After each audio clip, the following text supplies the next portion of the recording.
Good afternoon sir. পুরো 6.5 minute late. Sorry sir, আসলে কাজের চাপটা এত বেড়েছে।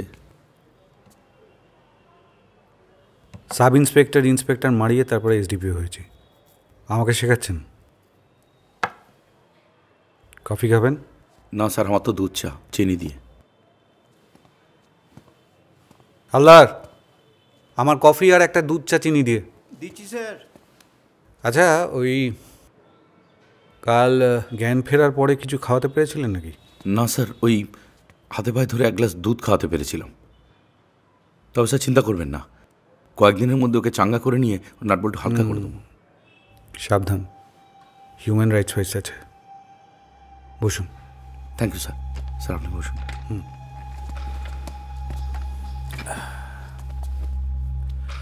আচ্ছা, ওই মনোরঞ্জনবাবু, ওনার অন্য কোনো ঠেক ছিল? কোথাও আড্ডা ফাড্ডা মারতেন? না স্যার, সেরকম আড্ডা ফাড্ডা মারতো না, পার্টি অফিসেই থাকতো। এখানে বিরোধী দলেরও সেরকম কোনো প্রভাব নেই, আর লোকটাও সেরকম কেউ কাটাগুচিত ছিল না। তবে হ্যাঁ স্যার, ওই নেতা মলয় মল্লিক তার খুব কাছের ছিল। শোন, এই পোস্টারগুলার না চারধারে ছিটাইয়া দিবি, ঠিক আছে? আর এই ঝান্ডাগুলো গ্যাপে গ্যাপে লাগাইতে লাগাইতে যাবি একেবারে মঞ্চ পর্যন্ত, ঠিক আছে? ঠিক আছে মনাদা। যাও। হ্যাঁ এই মনাদা, হ্যাঁ, এই দুধের দোকানের পিছনের প্লটের জমিটা প্রচন্ড খিচাইন হচ্ছে। দুটো দোকান হেভি লাফড়া করছে মাইরি। জানি তো। আরে মলয় দাকে বলে একটু যদি শালটা দাও না। আরে যা লাগবে আমি রেডি আছি তো। আরে মলয় তো এখন একটু ব্যস্ত আছে, ইলেকশনটা যাক তারপর আমি কইয়া দিন। দেখো প্লিজ, দেখো খুব সমস্যা আছে। গোবিন্দ, তোকে যেটা বললাম মনে আছে তো? স্যার, ওই লেভেল ক্রসিংয়ের এপারে জগা টিকাম লটারির দোকান আছে, সেখানে মনোরঞ্জনবাবু নিয়মিত যাতায়াত ছিল। টিকাম লটারি মানে?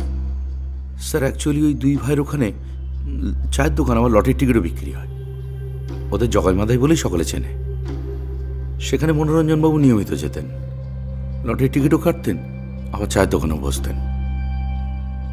অর্থনৈতিক অবস্থা তো ভালো ছিল না, আগে ব্যাংকে চাকরি করতেন, তারপরে কি সব টাকা তছরুপ টছরুপ করে চাকরিটা চলে যায়। সেই জন্য রিটায়ারমেন্টের পর পেনশন বেনিফিট কিছুই পায়নি আর কি। তবে সব জায়গায় বলে বেড়াতো এই শিবতোষবাবুই নাকি ওনাকে ভাসিয়েছে। বাড়িতে আর কে কে আছে?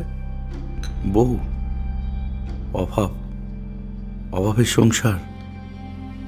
মেয়েটার বিয়ে হয়ে গিয়েছে, গোবরডাঙ্গায় শ্বশুর বাড়ি। এছাড়া স্যার আর এছাড়া স্যার এই লেভেল ক্রসিংয়ের এপারে মামার চুল্লুর ঠেক আছে।